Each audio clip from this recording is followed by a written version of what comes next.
Muchas gracias de nuevo por la invitación a la Asociación Colombiana de Investigadores en Suiza. Me alegra mucho también esta colaboración con la maestría en periodismo científico de la Universidad Javeriana, de la que soy egresado pues del doctorado en filosofía.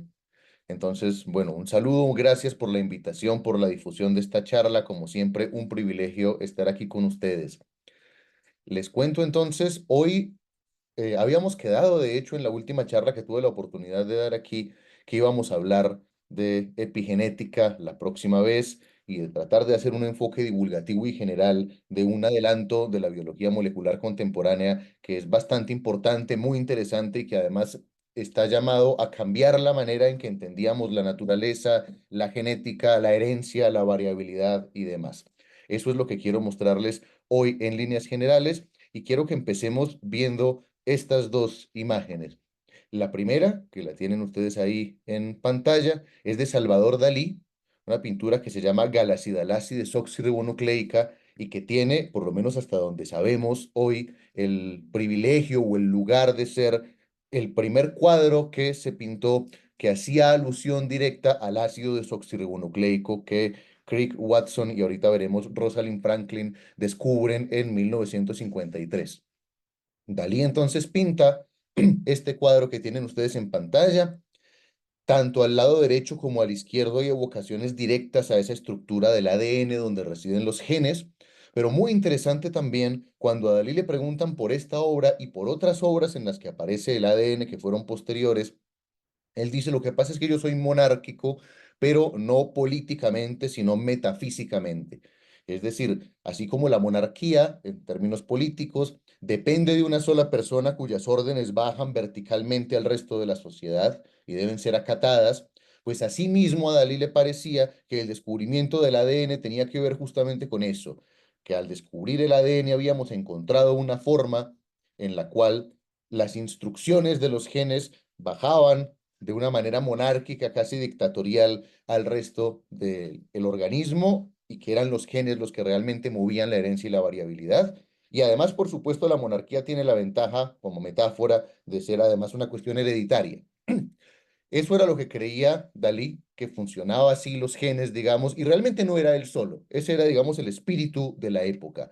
Vamos a ver que durante el siglo XX predominó un discurso de los genes que tenía que ver con esto, con una idea vertical en la que los genes contenían la información genética y el resto de la maquinaria de una célula y del organismo lo que estaba allí para hacer era traducir esa información y convertirla en realidad.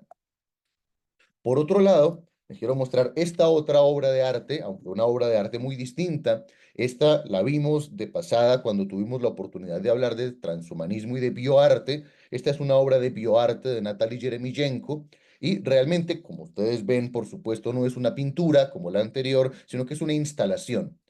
La obra de Natalie consistió en clonar unos árboles que tienen ustedes allí. De la misma muestra, del mismo ADN, ella clonó más de 100 árboles y los plantó en lugares distintos, evidenciando una cosa que probablemente todos nos esperábamos, y es que todos los árboles, incluso aquellos que estaban plantados uno al lado del otro, como los que aparecen a la derecha, eran distintos y a veces muy distintos entre sí, a pesar de tratarse de un árbol clonado, de un árbol que supuestamente tiene el mismo material genético, o sea que diríamos desde el punto de vista genético el mismo árbol. Y este mensaje que quería Natalie Yeremyenko transmitir aquí es un poco el contrario de lo que decía Dalí en el cuadro que vimos en la diapositiva anterior. Mientras a Dalí le parecía que los genes dictaban la información de una manera vertical, monárquica, digamos dictatorial, Natalie Yeremyenko nos muestra aquí que distintos organismos con el mismo ADN pueden ser muy diferentes entre sí.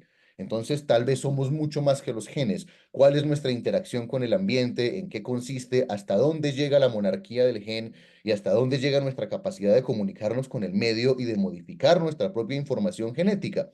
Esa es la pregunta que quiero poner sobre la mesa y para eso vamos a hablar de epigenética el día de hoy. Quiero hacerles una advertencia que me parece importante. No sé si ustedes vieron El Tercer Hombre, una película con Orson Welles. En todo caso, el protagonista secreto de esa película, que es el personaje de Orson Welles, solamente sale hasta el final. Entonces, más o menos eso es lo que va a pasar aquí, porque para entender la importancia de la epigenética en cambiar nuestra idea de la herencia y para entender cómo nos vamos a decidir en esta discusión entre monarquía o democracia en lo que a los genes se refiere, pues tenemos que contar cómo era el paradigma genético del siglo XX, que todavía sigue en parte vivo y que la epigenética llega a cambiar. Entonces la epigenética va a aparecer como Orson Welles en la película hacia el final de esta historia, pero espero que eso nos permita entender más o menos el panorama en el que se ubica. ¿Cuáles son entonces los antecedentes, que va a ser la primera parte de esta charla, y que es el siglo de la genética, el siglo XX, que hace que Dalí y mucha otra gente, casi todo el mundo en ese momento, creyera que los genes funcionaban como una monarquía? Desde siempre nos ha interesado a los seres humanos desentrañar esto que Gustav Klimt pinta aquí, que tienen ustedes en pantalla, el árbol de la vida. La idea de que todos los organismos se relacionan entre sí y de alguna manera provienen unos de otros es una idea muy antigua. Algunas personas creen que está ya en Aristóteles. Estamos hablando de 350 años antes de la era cristiana.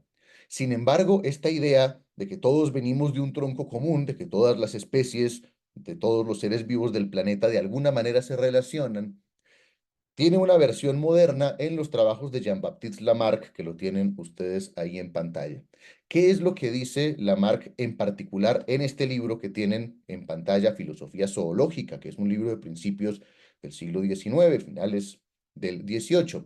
Lo que dice Lamarck es que en efecto todos los seres vivos estamos emparentados, que hay un gran árbol de la vida y que entonces las especies animales se van modificando conforme pasan las distintas generaciones hasta dar las especies que tenemos hoy. Eso nos parece hoy una cosa absolutamente evidente, pero en la época de Lamarck mucha gente era esencialista respecto del concepto de especie y creía que las especies no se modificaban, que si una especie aparecía en el planeta con ciertas características, no podía evolucionar en otra y por ende que no había un parentesco fundamental entre nosotros y el resto de los seres vivos del mundo. Pues no, Lamarck plantea justamente lo contrario, la existencia de ese árbol de la vida con mutuas relaciones entre los seres vivos.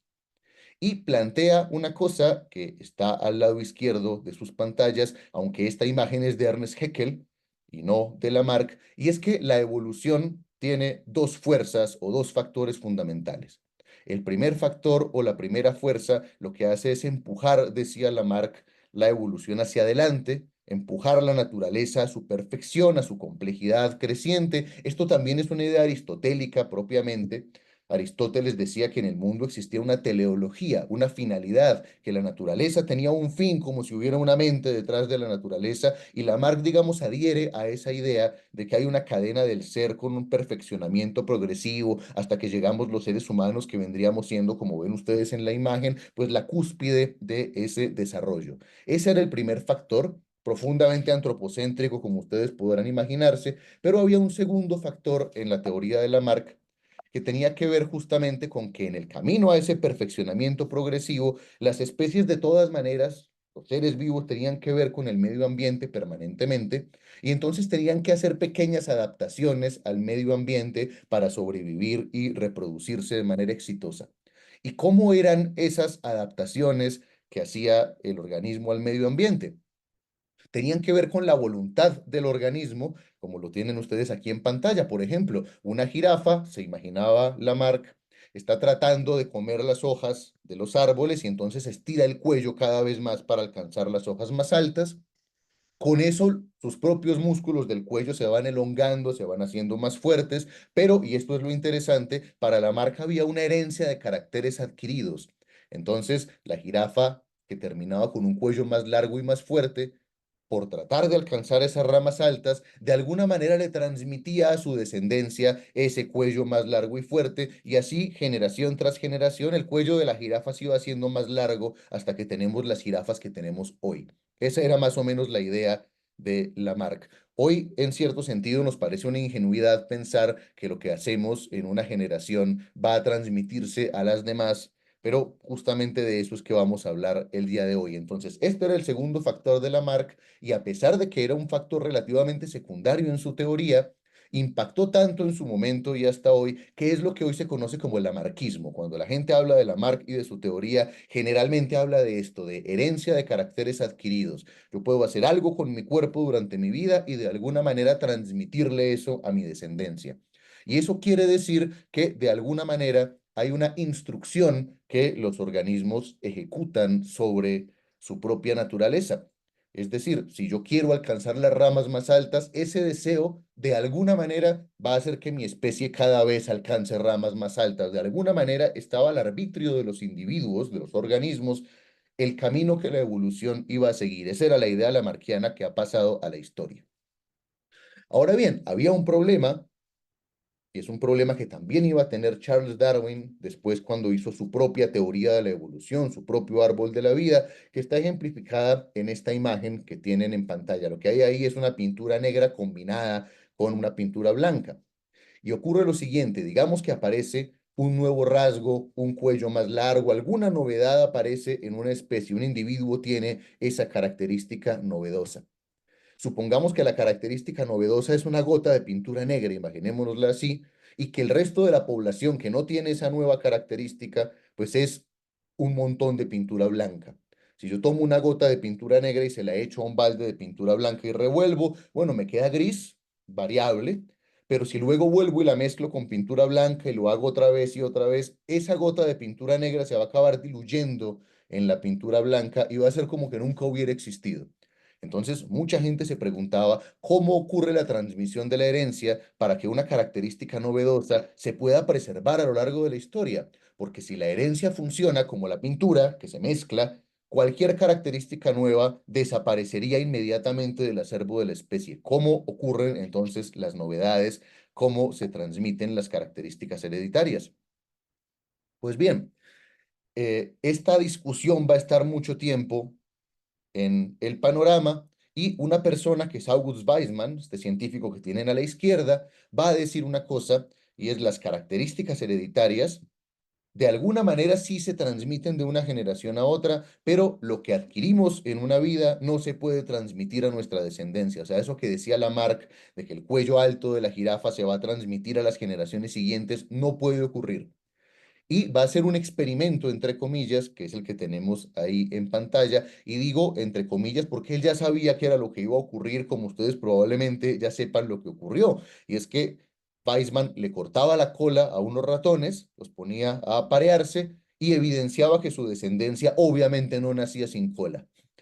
Entonces decía, como vemos, no hay herencia de caracteres adquiridos, como decía Lamarck. No es posible que lo que yo haga con mi cuerpo en vida deliberadamente se transmita a mi descendencia. Y de esta idea de Weismann, después con los adelantos sucesivos de la biología, va a aparecer la diferencia entre dos tipos de células en el organismo. Las células somáticas, que son la mayoría de las células de nuestro cuerpo, que si tienen alguna alteración no la pueden transmitir a la descendencia, como las células de la cola del ratón, o si yo voy al gimnasio, mis hijos no nacen necesariamente más fuertes o más ágiles, y un tipo de células especiales que son las células germinales, los óvulos y los espermatozoides, en el caso de los seres humanos, que sí, cuando tienen alguna modificación, pueden transmitir esa modificación a la descendencia. Y hay una barrera que separa esas células somáticas de las células germinales, que hoy se conoce como la barrera de Weismann por este científico que les acabo de mostrar. Hasta acá entonces vamos en que Lamarck tenía una idea de que los caracteres adquiridos se podían heredar y la ciencia después de él parecía rechazar tajantemente esa idea. Posteriormente, estamos hablando de 1866 en particular, Gregor Mendel, este monje de Brno que tienen ustedes ahí en pantalla, hace sus famosos experimentos con guisantes de la especie Pisum sativum, los mezcla unos con otros, calcula la proporción en la que las características de la primera generación de guisantes van a estar presentes en en las generaciones siguientes y va a formular lo que luego se va a conocer como las leyes de Mendel o las leyes de la herencia. Por supuesto, él no le puso leyes de Mendel a eso que había postulado, ni mucho menos. Él hablaba de unos factores que hoy se conocen como genes. No es exactamente lo mismo el concepto, pero en líneas generales es el antecedente, y decía, muy importante, que esos factores se transmitían de manera discreta a la descendencia. No había esa mezcla de pintura blanca con pintura negra en la que las características nuevas se diluyen a lo largo de las generaciones, sino que los genes funcionaban como partículas discretas o los factores funcionaban como partículas discretas que transmitían la herencia, y por eso si alguien tenía un factor o un gen determinado, podía pasarle ese gen o ese factor a su descendencia sin que se diluyera con las otras características. Y así era posible explicar la novedad evolutiva, la aparición de nuevas características a lo largo del linaje de una especie. Finalmente, este trabajo de Mendel, que fue muy influyente, fue redescubierto en el siglo XX por varios autores. Por supuesto, estos autores hicieron su propia modificación del asunto, Erich von Schmartz, Karl Correns, pero en líneas generales adoptaron los principios de Mendel, y posteriormente, en el siglo XX, Wilhelm Johannsen bautizó esos factores mendelianos que eran los responsables de la transmisión de la herencia como genes, y también le puso al conjunto de genes de un organismo genotipo, y al conjunto de características físicas determinadas por esos genes fenotipo. Y todavía hoy utilizamos esa distinción o esa diferencia, y tenemos la idea de que tenemos una cantidad de genes en nuestra célula que tienen de algún modo la información para hacer un individuo, un organismo, y se separa de una manera más o menos radical esa información genética de la ejecución de la información, como separaríamos el plano de una casa de la casa o la receta de un pastel del pastel. La receta es el genotipo y el pastel el fenotipo. Eso decía Johansen, y todavía utilizamos esos términos. Después, estamos ya en el siglo XX, Thomas Hunt Morgan, que lo tienen ahí en pantalla, divide esta nueva ciencia de la genética que se crea con los descubrimientos de Mendel en dos vertientes. Dice, hay genética de la transmisión, que es la que se ocupa de ver que los genes se transmiten o no a la generación siguiente, cuáles genes de los padres tiene la descendencia y qué características determinan. Y la genética del desarrollo, que en teoría iba a explicar en detalle cómo funcionaban esos genes a lo largo del desarrollo del embrión, qué era lo que pasaba allí. Y la genética del siglo XX se va a concentrar sobre todo en la genética de la transmisión, identificar la presencia de ciertos genes en las distintas generaciones, y va a olvidar en gran medida la genética del desarrollo, o sea, la disciplina que explicaba cómo los genes ejercen sus efectos. Va a meter ese funcionamiento de los genes en lo que los epistemólogos llaman una caja negra, una explicación que no nos interesa, simplemente nos interesa lo que hay afuera de la caja, los inputs, y lo que hay al final del proceso, los outputs, es decir, que exista determinado gen y que ese gen codifique cierta característica física, aunque no sepamos cómo funcionan realmente los genes y cómo interactúan con el resto del organismo. Y esta idea de la genética de la transmisión todavía la tenemos hoy, y es, digamos, el paradigma reinante en la genética del siglo pasado. En 1953, entonces, ya después de todo este recorrido que va de Mendel a los genes de Johansen, James Watson y Francis Crick, que están al lado izquierdo de sus pantallas, descubren cómo es la estructura molecular del ácido desoxirribonucleico, que es justamente esa estructura que contiene los genes, que determinan esas características físicas. Muy importante es decir que aunque ellos tienen el crédito en la mayoría de historias de la ciencia por descubrir el ADN y su estructura molecular, no hubieran podido hacerlo sin la contribución de la científica que tienen a la derecha arriba, que es la doctora Rosalind Franklin. Lo que ocurre aquí en líneas generales es que la doctora Franklin desarrolla una manera de tomarle microfotografías a la célula, por ende al ADN, que se llama difracción de rayos X. Por difracción de rayos X toma una fotografía, toma muchas, pero la más, digamos, tradicional, la que ha pasado a la historia, es la que tienen en la parte inferior derecha de la pantalla, donde ya se observa más o menos cómo va a ser esa estructura del ADN. Y Watson y Crick, que estaban trabajando en lo mismo, en tratar de desentrañar esa estructura, tienen acceso sin permiso de Rosalind Franklin a esas imágenes, publican un artículo en Nature donde muestran cuál es la estructura del ADN y ganan, digamos, el reconocimiento. Muchos años después, Rosalind Franklin había fallecido y Crick y Watson reciben el Premio Nobel de Fisiología o Medicina por el descubrimiento del ADN. Así que es uno de esos episodios en los que la deshonestidad intelectual, probablemente el machismo y cosas de esa naturaleza influyen en la atribución de un descubrimiento. Por eso era importante mencionarlo. En cualquier caso, los trabajos, por lo menos de estas tres personas que tenemos en pantalla, conducen en el año 53 a que se desentrañe la estructura del ADN, que es esa molécula que está en el núcleo de las células, en donde residen los genes de los que tanto se había hablado antes de ese momento. En otras palabras, antes del descubrimiento del ADN, los genes eran como entidades inobservables.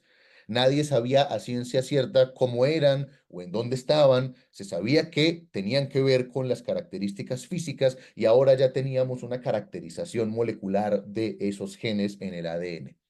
¿Cómo es la estructura del ADN en líneas muy generales? Es una doble hélice o una doble cadena como tienen a la derecha. Y lo más importante es que esa doble cadena, entre otras cosas, está compuesta de unas moléculas que se conocen como bases nitrogenadas, citosina, guanina, adenina y timina, que están en cierto orden y ese orden es lo que luego se va a conocer como el código genético. El orden de esas bases nitrogenadas va a determinar qué producto está codificando ese gen. El gen va a ser entendido como un pedacito de ADN, entonces, que tiene determinada función, que codifica determinada proteína, y esa es más o menos la definición, incluso vigente hasta nuestros días, con algunas pequeñas modificaciones. Crick y Watson publican este artículo el 25 de abril del 53 en Nature y dicen lo que tienen ustedes en pantalla. Parece probable que la secuencia precisa de las bases sea el código que transporta la información genética. Esta es la manera como en líneas generales funciona el ADN.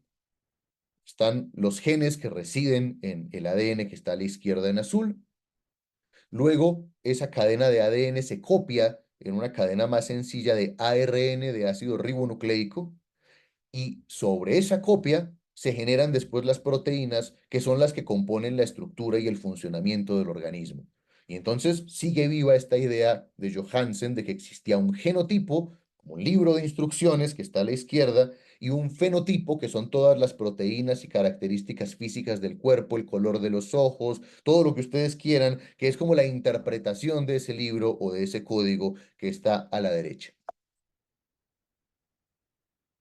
Después de todo esto, finalmente ocurre la unión entre distintas vertientes de las ciencias naturales que estaban vivas pero separadas hasta este momento, y es el darwinismo. Ahí tienen a Charles Darwin a la izquierda, que en el 1859 publica El origen de las especies y dice, las especies se modifican, sobreviven ciertas y otras no, gracias a la selección natural. ¿Qué es la selección natural? Es, digamos, una especie de fuerza, no una fuerza entendida como la entienden las fuerzas los físicos, sino más bien un mecanismo gracias al cual las variantes más aptas de los organismos sobreviven en determinados ambientes y pueden pasar la información de su estructura y de sus funciones a las generaciones siguientes.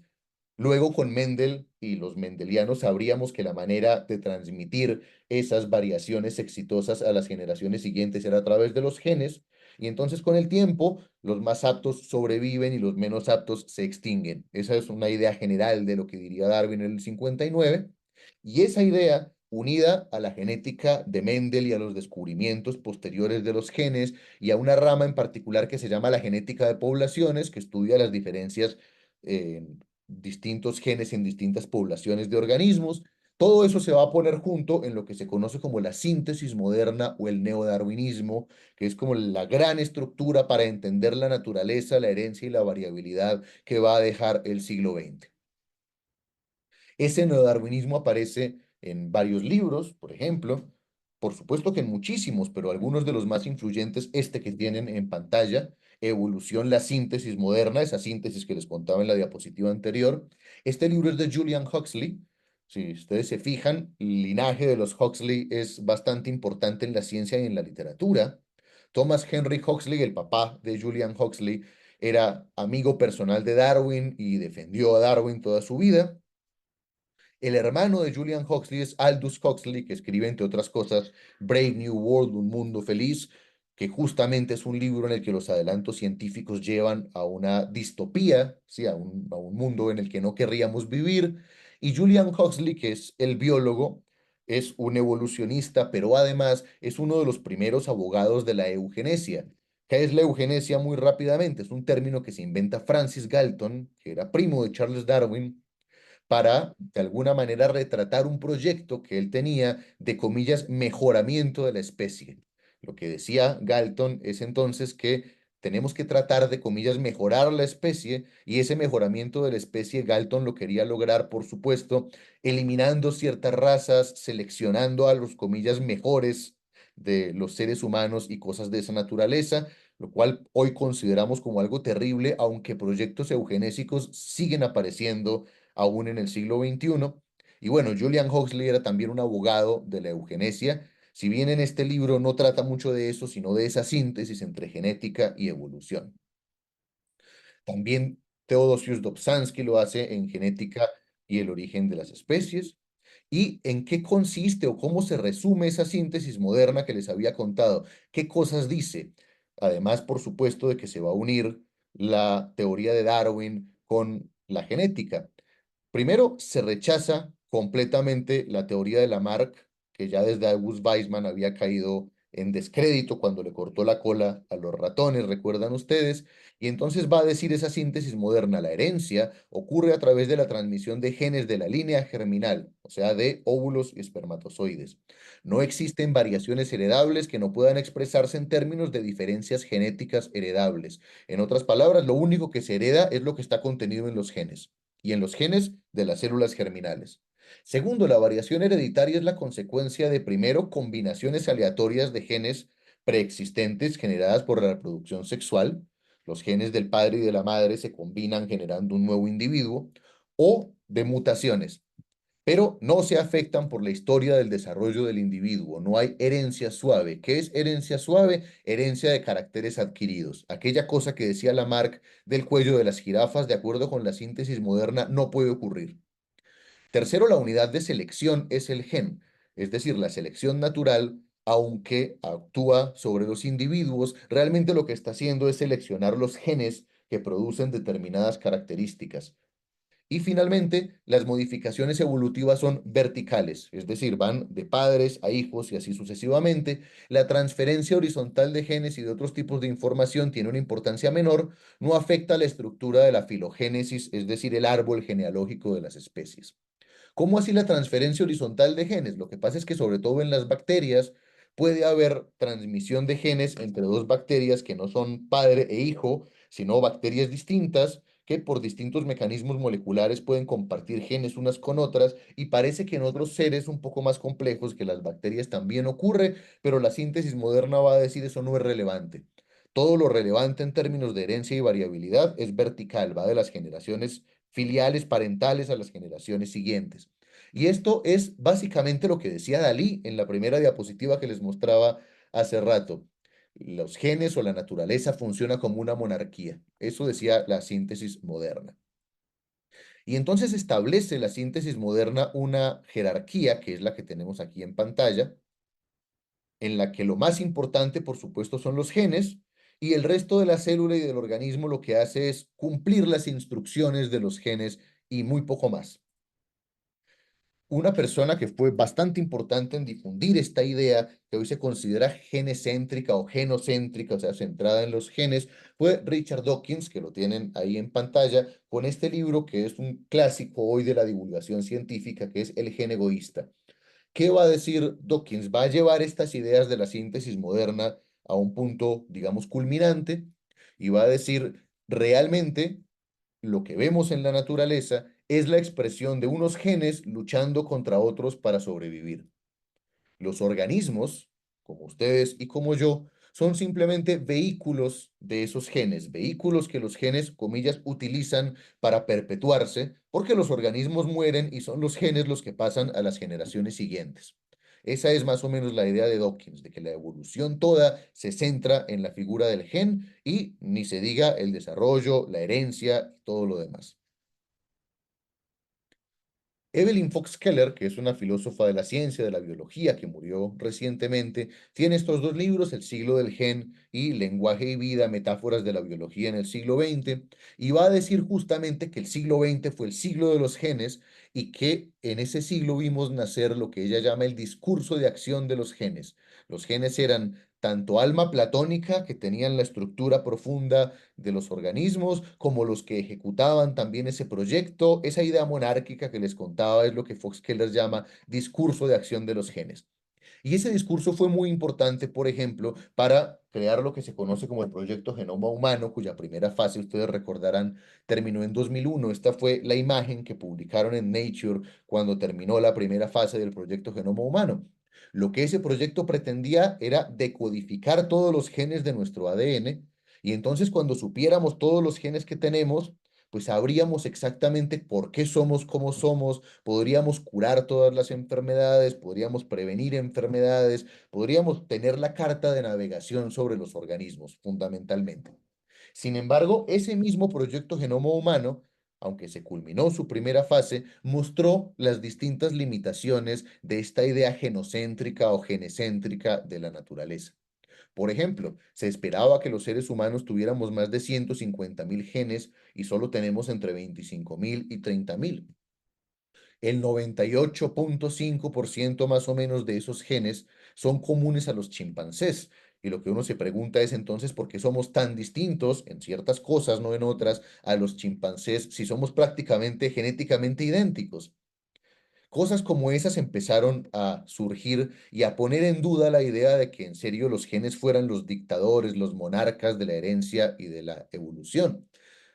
Empezaron a hacerse estudios como los que están graficados aquí en la pantalla, que se conocen como GWAS o estudios de asociación del genoma completo. Estos estudios se hacían para detectar genes asociados a enfermedades, todavía se hacen. Entonces se toma una población grande de personas que tienen determinada enfermedad, una población de personas sanas o que no tienen esa enfermedad, se secuencia su ADN y se ve qué genes están asociados de manera estadísticamente significativa con determinadas enfermedades. Ustedes ven esa línea punteada roja. Esta es una imagen que da un estudio de asociación del genoma completo con todos los cromosomas y los genes que están por encima de esa línea roja son los que se asociaron de manera significativa con distintas enfermedades. Algunas de esas enfermedades son enfermedades monogenéticas, o sea, enfermedades producidas por un único gen. La mayoría de esas enfermedades monogenéticas se desarrollan en la primera infancia, por ejemplo, la fenilcetonuria, la fibrosis quística del páncreas, son enfermedades raras que prácticamente si alguien tiene el gen, definitivamente va a tener la enfermedad. Sin embargo, empezamos a ver que eso no era exactamente así, ni siquiera en esas enfermedades raras monogenéticas. Por ejemplo, en la fenilcetonuria es cierto que se desarrolla la enfermedad si se tiene el gen, pero si el niño recién nacido tiene una dieta baja en una sustancia que se llama fenilalanina, no va a desarrollar la enfermedad aunque tenga el gen. Entonces empezamos a ver que la cosa no es tan monárquica como decía Dalí. Y en el caso de las enfermedades poligenéticas, o sea, las enfermedades que ya no dependen en teoría de un único gen, sino de muchos, la cosa se complica todavía más. Por ejemplo, hay genes, cientos de genes asociados con la diabetes, pero hay gente que tiene los genes y nunca desarrolla la diabetes. Hay gente que tiene diabetes y no tiene esos genes que descubrimos en estudios como estos. Y descubrimos entonces que asociación estadística no es lo mismo que causalidad, que una cosa es correlación entre dos cosas y una muy distinta es que una cause la otra de manera necesaria y suficiente. Yo no sé si ustedes han visto el chiste o la viñeta que dice el 100% de las personas que confunden correlación con causalidad terminan muertas. Pues bien, es justamente lo que pasa aquí. Correlación no implica causalidad y hay muchísimas variantes de estos fenómenos. Un ejemplo que a mí me parece particularmente rico es el de un gen que se llama el BCRA1, que si está mutado, si es alterado, está asociado con el cáncer de seno, con el cáncer de mama en las mujeres. Pues bien, muchas mujeres en Estados Unidos, sobre todo, lo que hicieron fue extirparse las mamas porque se hicieron una prueba, descubrieron que tenían ese gen, les dio miedo tener la enfermedad y entonces prefirieron hacerse quitar las mamas quirúrgicamente de manera preventiva. Todavía no tenían ni tumores ni ningún tipo de síntoma. Años después, de que masivamente esto ocurre en los Estados Unidos, se descubre que si una mujer amamanta a su hijo por un periodo de 12 meses más o menos, aunque tenga ese gen, su riesgo de padecer el cáncer de seno se reduce en un 60 a 80%. Muchas mujeres que se habían mutilado las mamas dijeron, pues si yo hubiera sabido esto, no me habría hecho una cirugía, sino que habría prevenido la enfermedad amamantando a mis hijos, por ejemplo. Eso muestra que la interacción entre genes y ambiente es muy compleja, que muchas veces nuestras conductas afectan la expresión de los genes y que entonces parece no ser completamente cierta esa monarquía de los genes, que si yo tengo un gen voy a tener siempre determinada característica. Y esa crisis de ese modelo genocéntrico del siglo XX se agrava cuando se descubre un fenómeno que está aquí en esta imagen en pantalla. Cada uno de esos puntos blancos que tienen ustedes ahí es un gen de un organismo simplísimo, que es la Caenorhabditis elegans, un gusanito, por decirlo de alguna manera, y cada una de las líneas, lo que representa, pequeñas líneas blancas, es la interacción entre todos esos genes. Entonces, ocurre una cosa que se llama epistasis, y es que un gen puede hacer un efecto determinado, pero cuando hay presencia de otros genes, modifican mutuamente sus productos, se controlan mutuamente y los efectos son otros. Cuando se descubren esas interacciones epistáticas, vean la cantidad de interacciones que hay en ese dibujito de un organismo tan simple, se entiende que la monarquía de los genes tal vez funciona diferente a como creíamos. Pero justamente esas interacciones, esa manera de modificar los genes que se creían rígidos y ahora los entendemos maleables, va a llegar a un punto culminante con la epigenética. Como ven, llevamos hablando más de media hora y apenas ahorita apareció el protagonista de nuestra charla, pero era importante hacer ese contexto para llegar hasta acá, porque ese modelo de los genes del siglo XX y por qué se está volviendo inadecuado para describir la naturaleza de la herencia y de la variabilidad es lo que nos trae a la epigenética. ¿En qué consiste la epigenética? Aquí hay algunos libros escogidos de una manera más o menos aleatoria que hablan sobre el tema. La epigenética nace en los años 90, más o menos, 80, 90 del siglo pasado. La palabra es muy anterior, pero la disciplina como tal sale más o menos a finales del siglo pasado.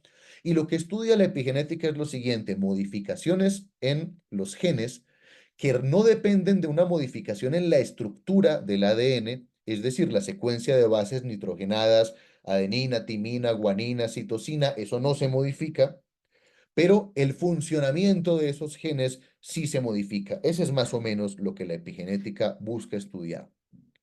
Hay varios mecanismos a través de los cuales se producen esas variaciones epigenéticas, esas modificaciones en la función de los genes sin alterar su estructura, podríamos decir.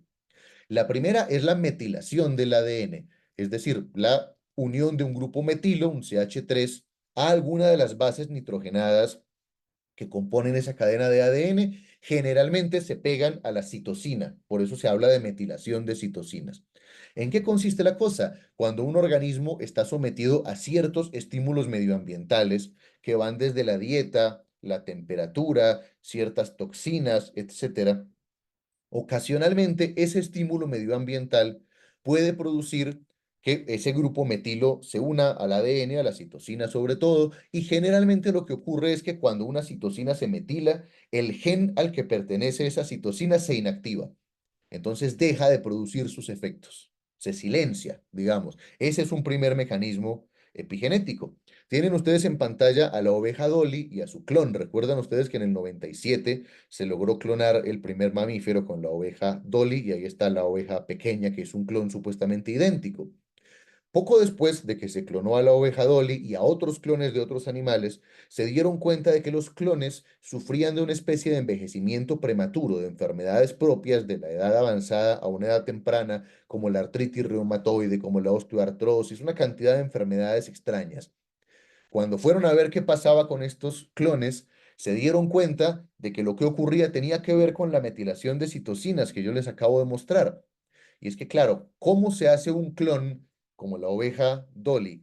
Se saca el núcleo de la célula de una oveja donante, se mete ese núcleo en el óvulo de una oveja receptora, se desarrolla el individuo que es un clon. un clon de la oveja donante, de la oveja que puso el núcleo. Pues bien, resulta que justamente ese ADN de ese núcleo, de esa oveja clonada, ya tenía un montón de citocinas metiladas por la interacción permanente con el medio ambiente, y eso se pasaba a su descendencia, y resulta que cuando tenemos reproducción sexual común y corriente, dos ovejas van a tener una oveja pequeña de la manera tradicional. Esa metilación de citocinas, digamos que se resetea y el ADN vuelve a su estado original sin metilar. Pero cuando clonamos un animal, eso no ocurre. Entonces, todas esas citocinas metiladas después de la interacción con el ambiente quedan allí en el clon, y entonces el clon termina sufriendo, entre otras cosas, envejecimiento prematuro. Uno de los problemas de la clonación tiene que ver con estos mecanismos epigenéticos justamente. ¿Qué otros mecanismos tenemos? Por ejemplo, la metilación de histonas o la modificación de histonas. ¿Qué es una histona? Muy rápidamente. El ADN, esa cadena que les mostraba, sabemos que está como empaquetada en el núcleo en unas estructuras que se conocen como cromosomas. ¿Y cómo funciona ese empaquetamiento del ADN en los cromosomas? Esa hebra morada que ustedes ven ahí es el ADN justamente, y las histonas son como esos carretes, esos círculos azules alrededor de los cuales ese ADN se pliega, como el carrete y la lana, digamos más o menos. Esa es la estructura que tienen los cromosomas adentro, un montón de ADN enrollado alrededor de histonas que luego se empaquetan entre sí. Pues bien, también las histonas se pueden modificar por factores epigenéticos, es decir, factores del medio afectan las histonas, y al afectar las histonas modifican la estructura de ese cromosoma y hace que ciertos genes que no se iban a transcribir se transcriban, es decir, ejerzan sus efectos, y otros que ejercían sus efectos se silencian. Mucha gente habla, cuando se piensa en la modificación de histonas, en un árbol de Navidad. Los genes entonces serían como las luces intermitentes del árbol que se encienden y se apagan, a veces funcionan, a veces no, de acuerdo con estos estímulos epigenéticos. De hecho, parece que esto es muy importante para explicar la diferencia entre las células de un mismo organismo. Por ejemplo, sabemos que una célula del hígado y una neurona de una misma persona tienen el mismo ADN. Entonces, ¿por qué son tan diferentes? Una es una célula del hígado y la otra es una neurona. Parece que la respuesta a esa pregunta está en la epigenética, que hay modificaciones epigenéticas que hacen que ciertos genes se expresen en la neurona y otros distintos se expresen en la célula del hígado y otros distintos en la célula de la piel, y así sucesivamente.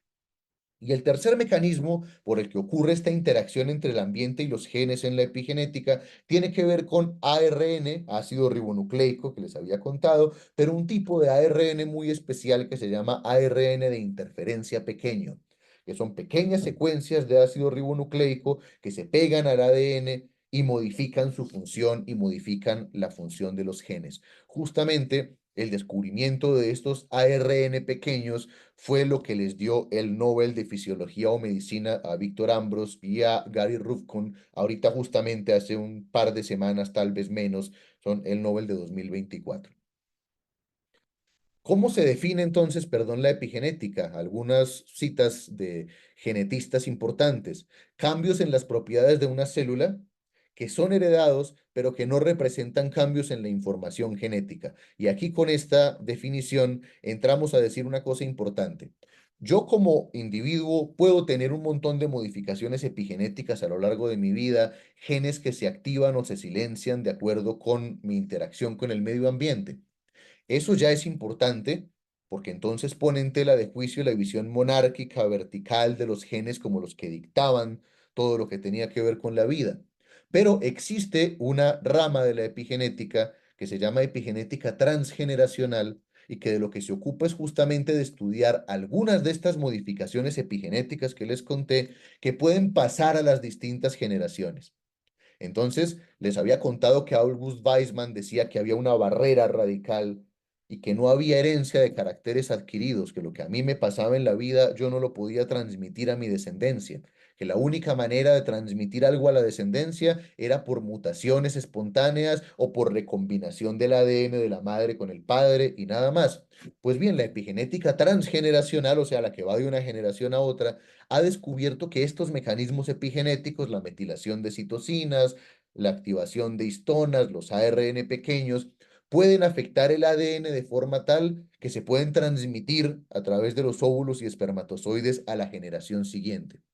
Y eso dice justamente la última definición. La herencia epigenética describe diferentes estados, los cuales pueden tener diferentes consecuencias fenotípicas que pueden ser heredados sin que haya ningún cambio en la secuencia de ADN. Lo que hay es cambio en la función de los genes.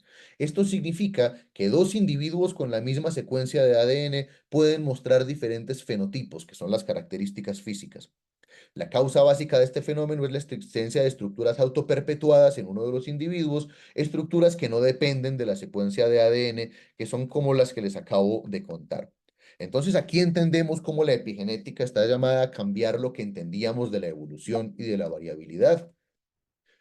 Se ha evidenciado cientos de casos de herencia epigenética en animales o en seres tan distintos como plantas, como nematodos, como el Caenorhabditis elegans que está arriba, moscas como la Drosophila melanogaster que está a la derecha, cuyes, cobayas, ratones y también seres humanos, ahorita vamos a ver. ¿Cuáles son las manifestaciones de esa herencia epigenética? Este ejemplo es bastante bueno. Hay unos ratones que tienen un gen que se llama agouti. Si un ratón tiene ese gen agouti, probablemente va a ser gordo, de cabello naranja, diríamos rubio, va a ser propenso a tener diabetes y a tener cáncer, si tiene ese gen agouti. Sin embargo, existen ciertos estímulos medioambientales, sobre todo relacionados con la dieta, que pueden activar factores epigenéticos como los que les conté hace un momento y hacen que si un ratón con el gen agouti está sometido a esos estímulos, haya una metilación de citocinas y ese gen se inactive o se silencie y entonces el ratón que tiene ese factor epigenético, aunque tiene los mismos genes, ya no va a ser gordo, amarillo y enfermo, sino que va a ser pequeño, café y relativamente sano. Diferencias bastante importantes. Estos dos ratones que tienen ustedes en pantalla son genéticamente iguales, pero uno fue sometido a una dieta que inactiva su gen agouti, el de la derecha, y el otro fue sometido a una dieta corriente y entonces tiene el gen activo, el de la izquierda. Las diferencias son bastante evidentes y lo más interesante es que estas diferencias pueden pasar a las generaciones siguientes. Entonces, hay una diferencia fenotípica, no solo en estos ratones, sino en sus hijos, nietos, bisnietos y tataranietos, que no depende de sus genes, porque dijimos que son genéticamente idénticos, sino depende de ciertos estímulos medioambientales. Y a veces el estímulo medioambiental se retira y aún así el factor epigenético persiste y persiste en distintas generaciones. Entonces, lo que hacemos, la interacción que tenemos con el medio ambiente, sí modifica no solamente nuestra propia anatomía y fisiología, sino la de nuestra descendencia, y entonces en cierto sentido sí hay herencia de caracteres adquiridos, como decía Lamarck, aunque no ocurra lo del cuello de la jirafa naturalmente, pero sí cosas que adquirimos gracias a la dieta, al ejercicio, a estímulos medioambientales, pueden cambiar la manera como somos y pueden transmitirse a las generaciones siguientes. Y en eso consiste, digamos, la gran revolución de la epigenética que viene a cambiar lo que entendíamos de la genética del siglo pasado. Un ejemplo más dramático y más cercano a nosotros. Durante la Segunda Guerra Mundial, en Holanda, en un pueblo, hubo una hambruna muy prolongada.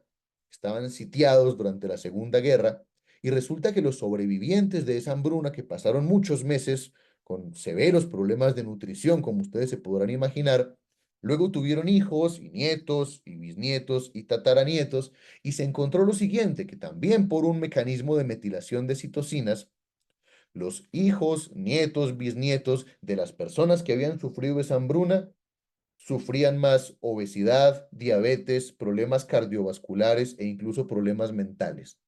Entonces, la dieta, en este caso restringida, de varias generaciones atrás, activa unos factores epigenéticos que modifican el metabolismo y generan ciertas enfermedades, no solamente en ellos, sino en sus hijos, bisnietos y tataranietos. Ese es otro ejemplo de herencia epigenética con grandes importancias para la salud, como ven ustedes acá en pantalla. Entonces tenemos por un lado la herencia genética, simplemente la información de los genes, lo que está en la cadena de ADN determina la herencia y ya.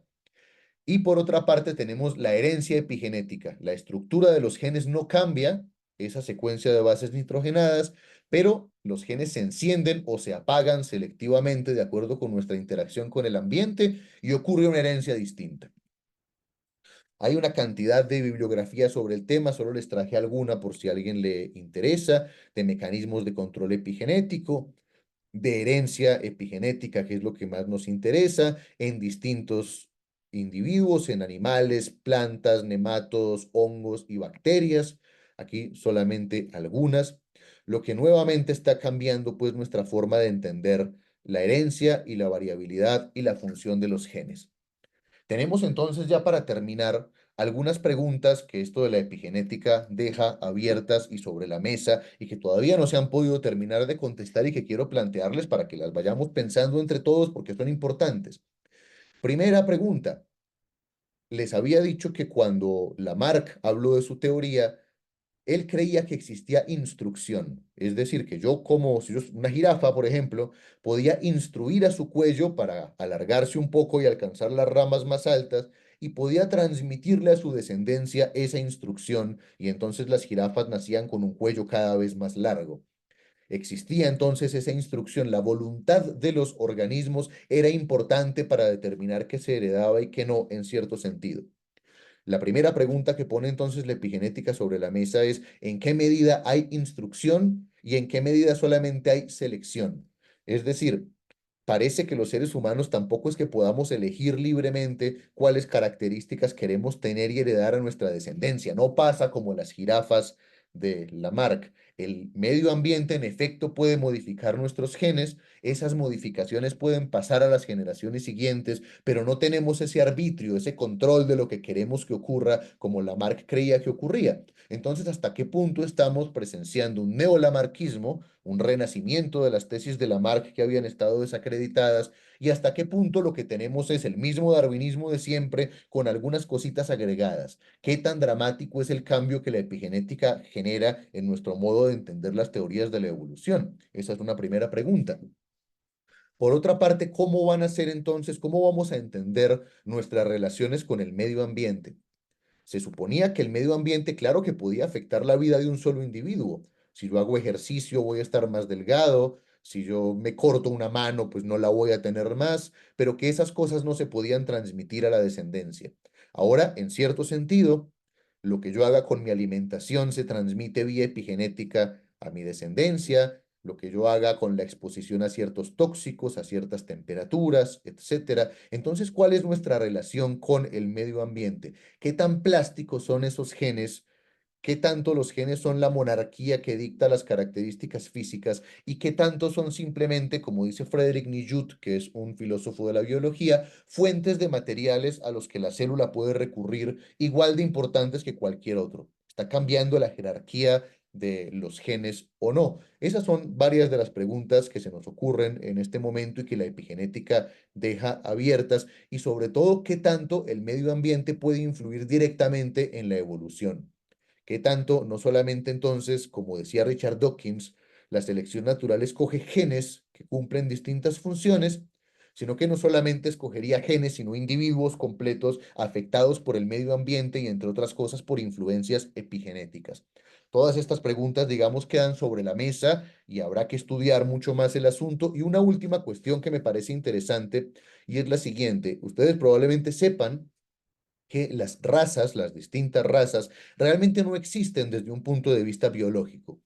Es decir, la diferencia entre personas de distintas razas desde el punto de vista biológico es muy pequeña, casi inexistente. Entonces, si no hay razas desde el punto de vista biológico, si lo que hay son pequeñas diferencias en el color de la piel u otras cosas, pero no diferencias biológicas profundas, mucha gente se pregunta por qué seguimos hablando de razas. La respuesta de mucha gente es para luchar contra el racismo, tenemos que usar esa categoría. La respuesta de algunos otros es porque siempre hemos hablado de razas, entonces no sabemos hablar de otra forma. Aquí con lo de los genes ocurre una cosa parecida. Yo les vengo contando toda esta historia como se las contaría un biólogo del siglo XX. Los genes determinan la información, son el libro de instrucciones con el que se construye el organismo. Llega la epigenética a modificar esos genes, pero siguen siendo el libro de instrucciones con el que se construye el organismo. Pero hay filósofos de la biología que piensan que deberíamos cambiar la forma de hablar y por ende la forma de concebir los genes, que no es cierto que los genes determinen nada, que no existe un código genético que luego sea leído por la célula, sino que simplemente la célula es un montón de cosas en interacción, moléculas que tienen que ver con el medio ambiente, genes, ADN, ARN, etcétera, y que esa manera de hablar deberíamos irla cambiando poco a poco, aunque no sabemos por cuál. Incluso filósofos como Mario Bunge, Martin Manner, dicen que deberíamos dejar de hablar de genotipo y de fenotipo, porque eso parte de una diferencia artificial entre los genes y el resto del cuerpo, parte de una jerarquía que parece que ya no es correcta, en parte por los descubrimientos de la epigenética. ¿Será que tenemos que cambiar el lenguaje de la biología? Y si sí, ¿para dónde lo cambiamos y cómo tendríamos que hablar y pensar la naturaleza? Con estas preguntas en mente, les agradezco muchísimo por su atención y quedo pendiente de sus preguntas. Muchas gracias, muy amables.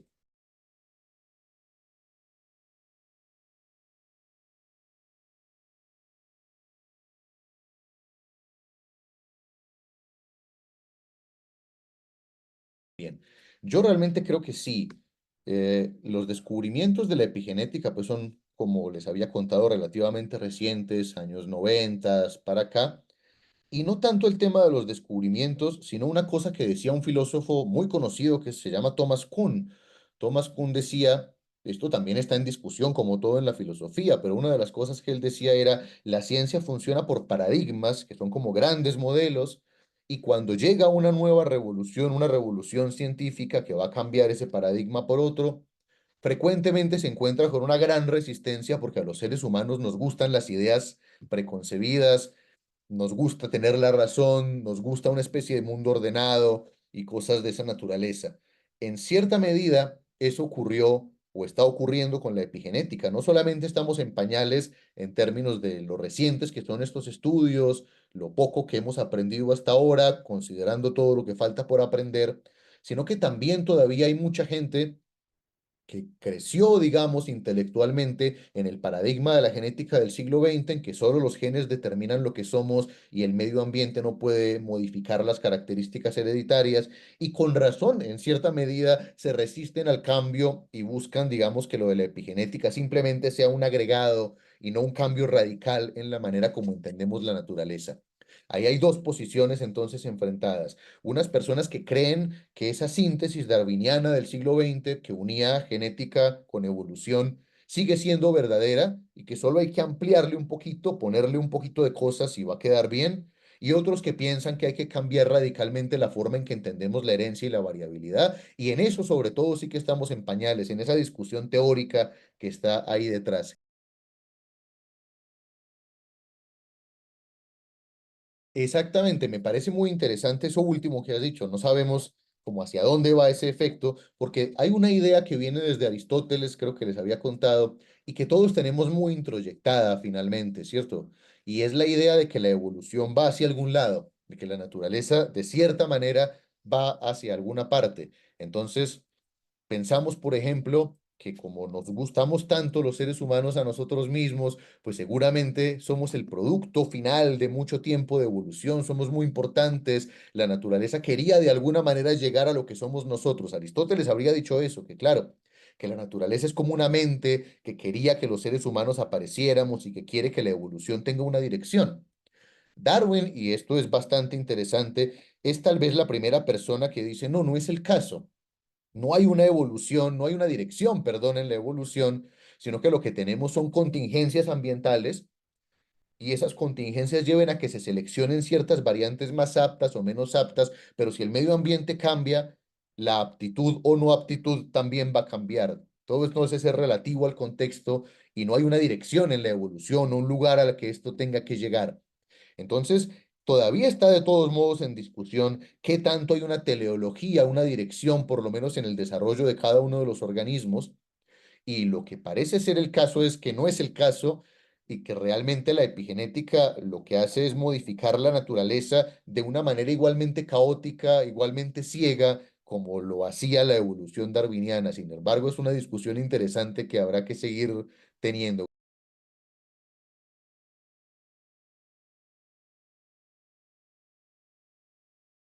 Mi impresión sería la siguiente. A principios del siglo XX, cuando aparecen los primeros antibióticos, el Salvarsan con Paul Ehrlich, después la penicilina, y etcétera, hay un optimismo generalizado. Se cree que los antibióticos van a acabar con el problema de las infecciones para siempre.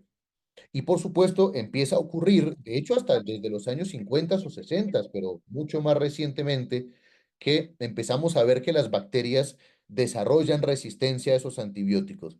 ¿Y cómo las desarrollan? Fundamentalmente desarrollan genes que parece que mutan espontáneamente y que les confieren resistencia a determinado antibiótico, pero además lo que les decía hace un momento, las bacterias no solamente heredan sus genes de manera vertical a su descendencia cuando se dividen, sino que además pueden transmitir horizontalmente esos genes. Entonces, una comunidad de bacterias donde hay dos o tres bacterias que tienen el gen resistente a un antibiótico puede rápidamente ser una comunidad de bacterias o una colonia toda resistente.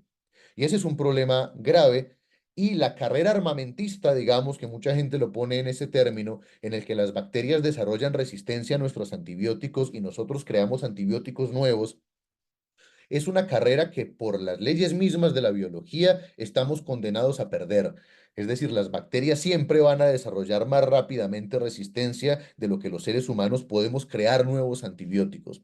Y por supuesto que en el agua eso puede ocurrir de una manera mucho más veloz y mucho más terrible. Por eso, aunque la COVID-19 no es una enfermedad bacteriana, sino viral, desde la pandemia de COVID-19 se ha puesto sobre la mesa que hay una crisis en términos de microbiología y de infecciones, y hay mucha gente que piensa que lo que deberíamos hacer es cambiar de modelo y ya no pensar que necesitamos un arma cada vez más grande para matar a las bacterias y que ellas se van a defender, sino que hay que entender que bacterias, virus y seres humanos vivimos en un estado común, permanente, que a veces llega a la simbiosis y que entonces lo que hay que hacer es ver cómo convivimos de otra manera, no necesariamente matando las bacterias o los virus. Un muy buen ejemplo de esto es el del VIH, por ejemplo. De nuevo, no es una bacteria, pero hay antivirales contra el VIH y el VIH también se ha hecho resistente a todos esos antivirales, pero los pocos pacientes que se han curado de SIDA en el mundo no se han curado porque tengan un antiviral tan poderoso que acaba con todos los virus.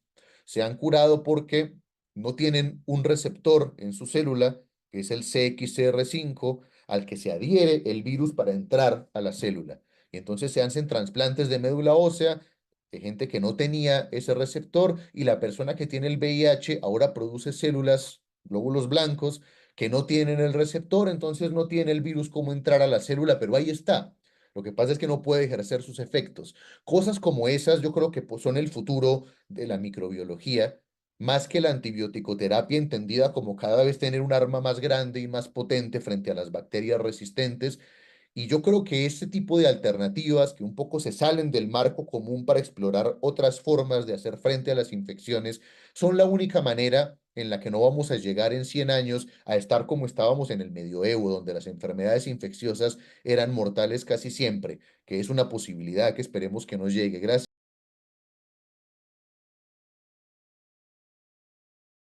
En efecto, lo del ADN basura sí que es interesante porque, como les decía, la primera concepción de los genes era justamente que eran pedacitos de ADN que codificaban un producto, una proteína o lo que fuera. Entonces, el gen de los ojos azules, el gen del cáncer de páncreas, cosas de esa naturaleza. Y cuando descubrimos que la inmensa mayoría de ese ADN no cumplía aparentemente esas funciones, primero dijeron es basura, luego aparece que tienen, como Eduardo lo decía muy claramente, funciones de regulación de otros genes, que de alguna manera hay una orquestación que hace la célula de los distintos genes que todavía no entendemos muy bien cómo funciona, es una cosa bastante revolucionaria.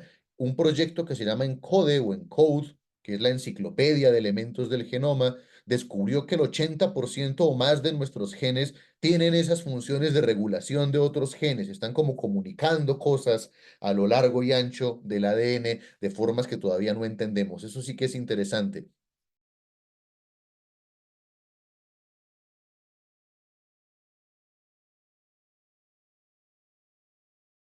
Respecto de la sociobiología y de la conducta, completamente de acuerdo también. Si es difícil o casi imposible identificar un gen para una enfermedad como la diabetes, siempre va a haber alguien que tenga el gen y no tenga diabetes y en el contrario también. ¿Cómo vamos a pensar que puede haber un gen para la esquizofrenia o para los asesinos en serie o para cosas o para conductas, para el egoísmo, para el altruismo, cosas de esa naturaleza? Hubo un momento en el siglo XX en el que, en efecto, el discurso de acción de los genes era tan poderoso que mucha gente creyó que podíamos hacer eso, encontrar el gen de las conductas o el gen de la inteligencia o cosas de esa naturaleza. Hoy sabemos que eso pues no es así, pero hay mucha gente que lo sigue creyendo, que realmente cree que los genes gobiernan de esa manera una cosa tan compleja como la conducta, que no solamente depende de la biología, sino de las interacciones de esa biología con un entorno social que es inmensamente complejo. Entonces, de acuerdo con eso, y en efecto, contrario a la sociobiología de Edward Wilson, que de alguna manera circunscribía todo a los genes, o a cierta vertiente de la psicología evolucionista que dice, ah, es que a nosotros los hombres nos gusta el rojo porque a los simios les gustaba el rojo y les parece que eso es una tesis absolutamente plausible. Contrario a eso salieron muchos, pero se me vienen a la cabeza dos libros muy interesantes en el siglo XX que de alguna manera hacían oposición a eso y que fueron influyentes. Uno es de Lewontin Rossi Kamen y se llama justamente No está en los genes, que es como una crítica a ese racismo biológico. Y el otro es de Stephen Jay Gould, un paleontólogo, zoólogo importantísimo, y se llama La falsa medida del hombre. Y dice cómo hemos nosotros a lo largo de la historia inventado maneras espurias para clasificarnos, para rotularnos de distintas maneras. Entonces, en el siglo XIX estaba la idea de la raza y se creía hasta que las distintas razas eran casi que subespecies diferentes, que ni siquiera éramos parte del mismo tronco y eso justificó el racismo, el colonialismo y todo lo que ustedes quieran. Y ahora con la genética, entonces ahora son los genes y no las razas. El tema del coeficiente intelectual, por ejemplo, que tanto se pensó que eso era una medida absoluta de la inteligencia y que era además innato. Entonces, sabemos que eso sí tiene, claro, un componente neurológico obvio, pero que no es innato ni genéticamente determinado. Entonces, un niño en el África que no tiene acceso a la educación básica, no desarrolla ciertas competencias que luego son importantes para puntuar bien en un test de coeficiente intelectual, pero un norteamericano hace una comparación entre niños norteamericanos y niños africanos, aparece que los niños norteamericanos tienen un coeficiente intelectual mayor y la conclusión falaz es entonces Norteamérica es una potencia mundial y África y los países africanos no, porque somos naturalmente más inteligentes. Vean cómo se va deformando el asunto de lo heredado, de lo adquirido, de lo genético y de lo cultural hasta que llegamos a ese tipo de conclusiones. Entonces, completamente de acuerdo con lo que dice Eduardo sobre la conducta o las conductas y la base genética.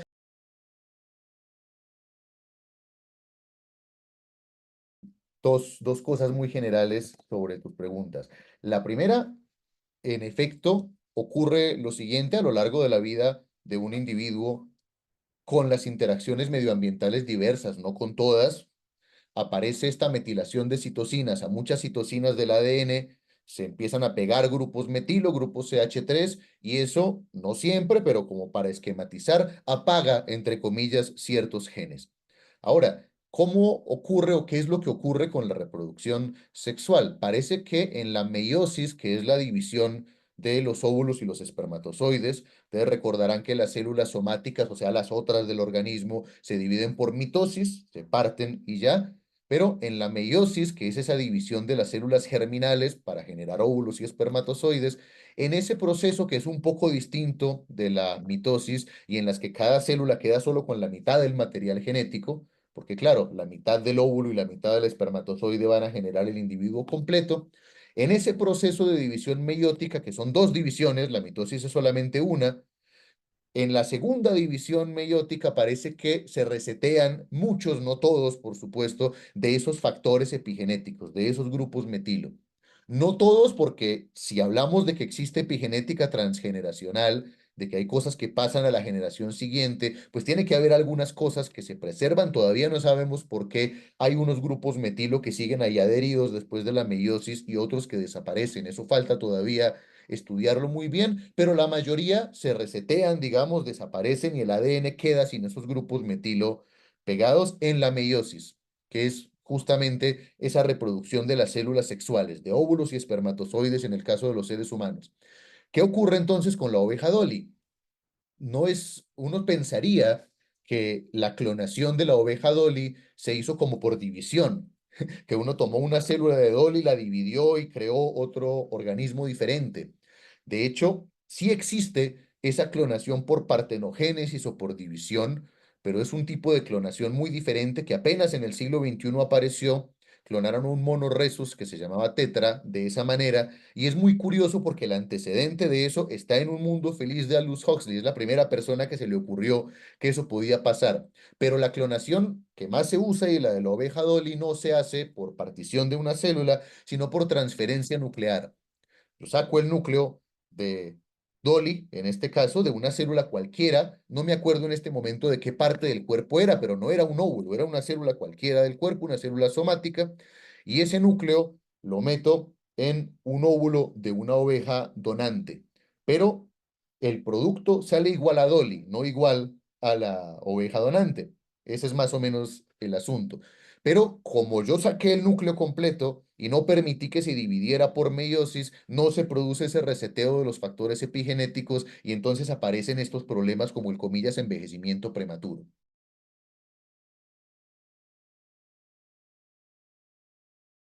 Por otra parte, la segunda parte de tu pregunta, que tiene que ver con las histonas, exacto, esto es muy importante que lo hayas mencionado.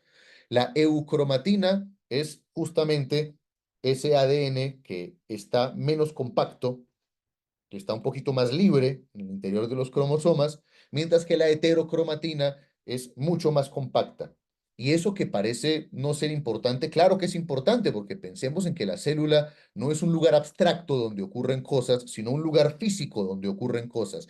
Entonces, la cromatina que está más compacta es más difícil que los genes que estén ahí se transcriban y ejerzan sus efectos por razones casi que mecánicas.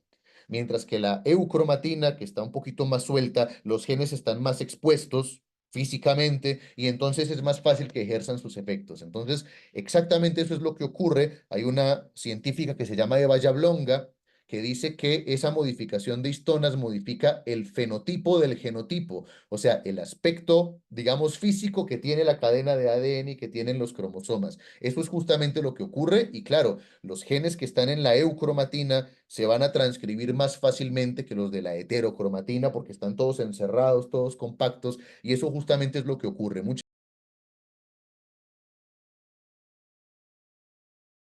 Primero, me parece muy interesante el ejemplo de la ingeniería o la analogía justamente con la ingeniería, porque Richard Dawkins, uno de estos herederos de la sociobiología y etcétera, decía, realmente el ADN no es que sea un plano del organismo, sino que es como la receta de un pastel. Y ahí hay una diferencia fundamental. Si yo tengo el plano de una casa o el plano de un carro y yo quiero hacer una modificación en el carro, ulterior lo puedo hacer. O si yo le puse un motor distinto al carro, luego voy al plano y lo corrijo y lo cambio y está perfecto. Hay una relación, digamos, bidireccional entre el plano y la cosa. Por el contrario, en la receta del pastel no es así. Yo mezclo los elementos, sale algo, pero si pasa algo extraño en esa receta, si el pastel me salió feo, yo no sé exactamente qué es lo que tengo que cambiar, por lo menos no prima facie. Entonces, Dawkins decía hay una relación unidireccional entre instrucciones y producto, lo que no pasa entre el plano y el objeto, que puede haber una relación bidireccional. Lo interesante con la epigenética es que hasta cierto punto uno podría pensar en esa relación bidireccional. Parece que lo que ocurre en el cuerpo sí modifica por lo menos la acción de los genes y eso es un principio, digamos, ingenieril que me parece interesante.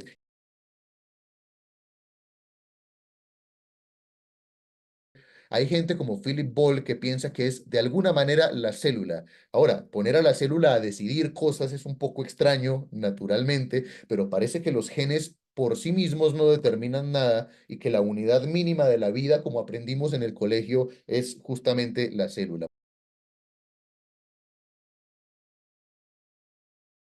Karen, excelente pregunta.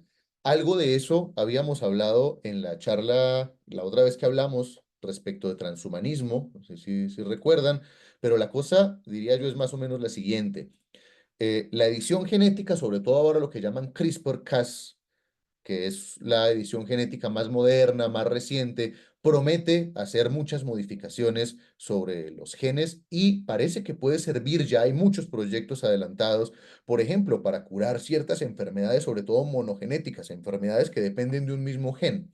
Este CRISPR-Cas funciona como unas tijeras moleculares, permite cortar el gen defectuoso, insertar una copia no defectuosa y parece que hay ciertas enfermedades, por ejemplo, que van a poder ser curadas, ciertas características que se van a poder desarrollar que no se desarrollaban antes. Incluso se piensa, como justamente decía Karen hace un momento, en dirigir la evolución de la especie, como si queremos tener cierta característica, pues vamos a editar el gen de esa característica y no esperemos a que la naturaleza haga lo suyo en un proceso darwiniano, lento, azaroso, sino que vamos a dirigir la evolución. Eso tiene, de todos modos, un problema técnico. Alguien pondrá problemas éticos, por supuesto, y de eso creo que hablamos la última vez, y en fin, pero tiene un problema técnico para salir rápido, y es que si realmente los genes determinaran de una manera vertical el fenotipo, pues estaría muy bien. Yo encuentro el gen de la inteligencia, por poner un ejemplo absurdo, lo modifico y hago que una persona sea más inteligente, o encuentro el gen de la diabetes, lo modifico y logro que a esa persona no le dé diabetes y cosas de esa naturaleza.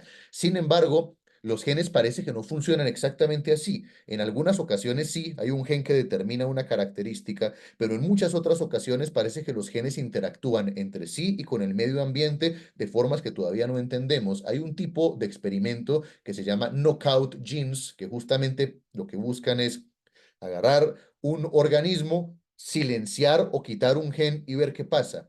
Y entonces dicen, bueno, este es el gen que determina que salgan las patas, por decir algo, vamos a quitarlo a ver qué ocurre. Y resulta que el organismo vuelve y sale con patas. Y entonces la pregunta es, ¿qué es lo que está pasando? Parece entonces que tener patas no es una cosa directamente que dependa de un gen, sino de la interacción entre un montón de factores. Y como no conocemos todos los factores, no sabemos que la edición genética realmente vaya a ser fructífera. En algunos pocos casos sí, en muchos otros todavía no, y no sabemos por qué. Y una cosa interesante, hay quien habla de la potencialidad pantrópica. Me explico muy rápidamente porque sé que nos cogió la tarde.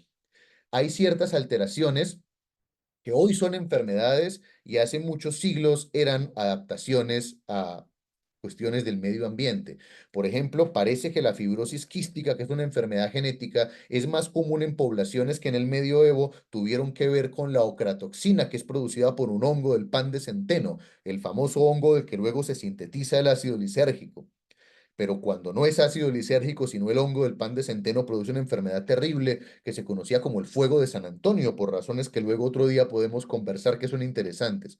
Total que un gen que nació para proteger a una población, bueno, no nació para proteger, pero que terminó teniendo una función de proteger a una población contra una toxina y por eso se difundió en esa población, hoy genera una enfermedad. Lo mismo la anemia de células falciformes. Las personas que tienen ese gen están protegidas relativamente contra la malaria por Plasmodium falciparum, pero tienen un problema anémico después. Entonces, como no sabemos muy bien y que un gen sea bueno o malo, comillas, depende del contexto, también hay mucha gente que dice hay que ser precavidos con eso de la edición genética y sobre todo con la edición de células germinales, porque va y yo elimino un gen de la estirpe humana porque hoy me produce una enfermedad y en 100, 200 años o menos veo que lo necesitaba para otra cosa.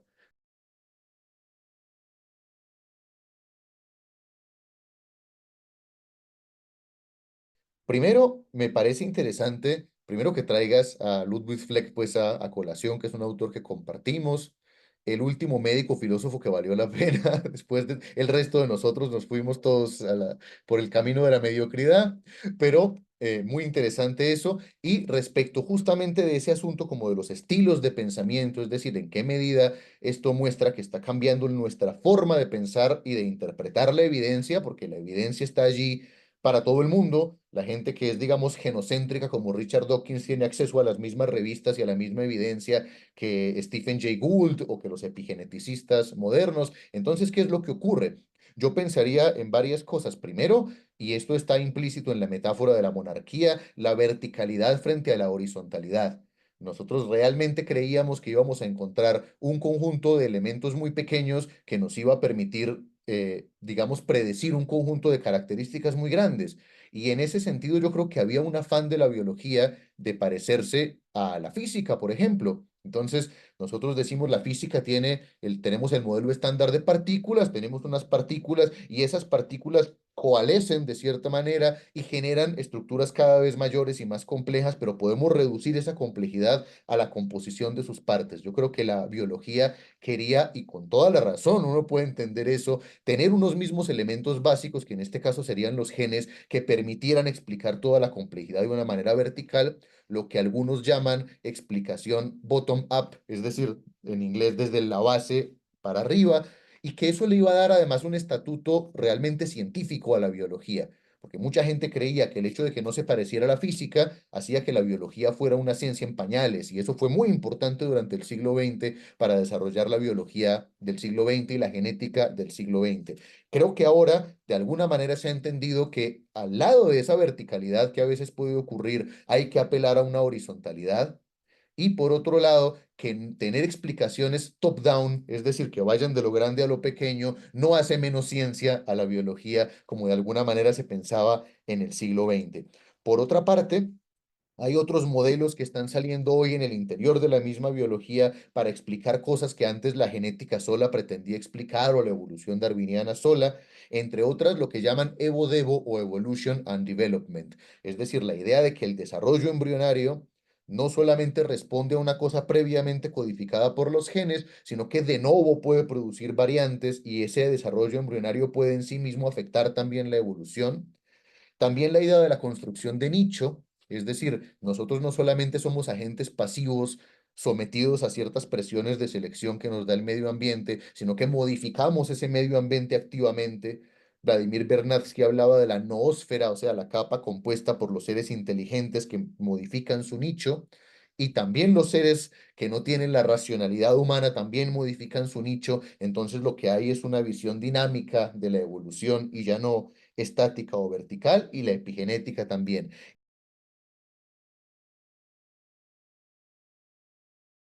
Y preguntabas para terminar de otras áreas, digamos, que podrían estarse comunicando aquí. Y hay mucha gente que piensa lo siguiente, hay gente que piensa que la biología del siglo XX estaba creada con base en una física newtoniana, mientras que la biología del siglo XXI podría incorporar otras maneras de entender la física que el siglo XX nos dejó. Mucha gente piensa que hay condensaciones de Bose-Einstein en el organismo que permitirían explicar ciertos fenómenos, que teorías del caos y atractores caóticos permitirían explicar ciertos fenómenos biológicos y que de alguna manera entonces hay que ponerse en sintonía con esas nuevas tendencias. Tal vez sea así. Felicitaciones por esta iniciativa que es tan importante y gracias por la invitación. Un honor siempre acompañarlos. Gracias.